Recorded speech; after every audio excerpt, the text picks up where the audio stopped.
ఒక రైతుని చిన్నపాటి కమతా చేసిన వాడిని, జానీ సినిమా తర్వాత వరి పండించిన వాడిని, ఈ చేతులతో వరి పండించిన వాడిని, చెట్లు పెంచిన వాడిని, మట్టిలో తాలూకు సుగంధం తెలిసిన వాడిని, మట్టి ఆ శ్రమశక్తి తెలిసిన వాడిని. నాకు రైతు ఎందుకు అర్థమవుతాడు, ఎందుకు బాధపడుతూ అంటే ఇన్ని కష్టాలు పడి రైతు ఒక్కొక్కడు ఏళ్లు పేలికి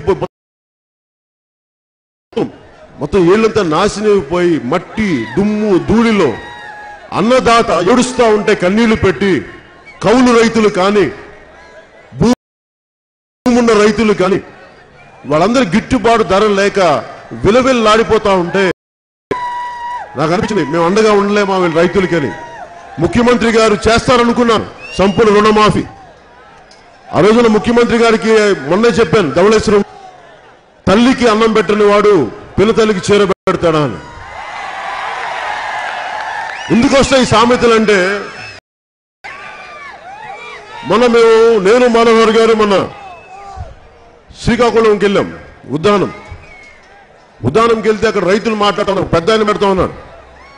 మొత్తం సంపూర్ణ సర్వనాశనం అయిపోయింది తుఫాను వస్తే. ఆయన అంటా ఉన్నాడు, ముఖ్యమంత్రి చంద్రబాబు గారు నోరు మాట్లాడుద్ది కానీ చెయ్య డబ్బులు ఇవ్వదు, నోరు మాట్లాడుద్ది మీకు ఇస్తాం, చెయ్య డబ్బులు ఇవ్వదు, చెయ్య డబ్బులు రాల్చదు అంటే. కానీ డబ్బులు దేనికి వస్తాయంటే రైతులకి అండగా ఉండడానికి ఉండవు. వారి అబ్బాయికో వారి కుటుంబాలు వారి మంత్రులు ఎమ్మెల్యేలు కొనడానికి డబ్బులు ఉన్నాయి. 25 కోట్లు ఎక్కడి నుంచి వస్తాయి ఎమ్మెల్యేలు కొనడానికి డబ్బులు? ఒక్కొక్క వైసీపీ ఎమ్మెల్యే కొనడానికి డబ్బులు ఎక్కడి నుంచి వస్తాయి? ఈ డబ్బుతో వ్యవస్థ అయిపోయింది ఇది. అందుకని నాకు అనిపించింది మేము కౌలు రైతులకి ముఖ్యంగా అండగా ఉంటాం మీకు. అలాగే రైతులకు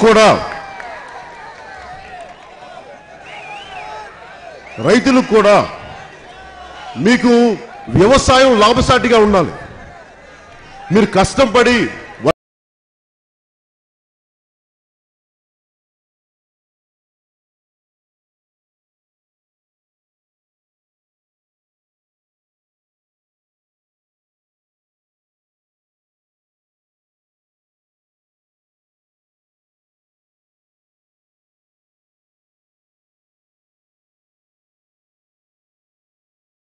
నిర్వహించట్లా. హైకోర్టు చెప్పినా కానీ ఇంకా మనసు మార్చుకోలేదు. అంటే పంచాయతీ ఎన్నికలకి పోటీ చేయని వ్యక్తి అడ్డదారిన దొడ్డిదారిన ఒక ఎమ్మెల్యేగా నిలబడకుండా ఎమ్మెల్సీగా ఎన్నికై దొడ్డిదారిన పంచాయతీ ఎన్నికల్లో కూడా పోటీ చేయని వ్యక్తి ఈరోజు పంచాయతీరాజ్ శాఖ మంత్రిగా ఉన్నారు లోకేష్ గారు. అంటే ఎందుకు చెప్తున్నానంటే ఇది ఉదాహరణకి మన పత్తిపాడులోనే పోతులూరు వాకపల్లి రోడ్డు ఒకటి దాదాపు 2-3 రోడ్లు, వాటిలో ఒక్క రోడ్డు పంచాయతీరాజ్ శాఖ నిధులతోటి 5 కిలోమీటర్ల రోడ్డు 2 కోట్లు ఖర్చు పెడితే 3 నెలల రోడ్లు గతుకులు పడిపోయినాయి, గుంటలు. అంటే నాణ్యత లేదు. అంటే 2 కోట్లు ఖర్చు పెట్టారు కానీ 50 లక్షలు ఖర్చు పెట్టే రోడ్డు వేశారు. మిగతా 1.5 కోట్లు ఎవరు తీసుకున్నారో తెలియదు. అందుకని 3 నెలల్లో పోయింది.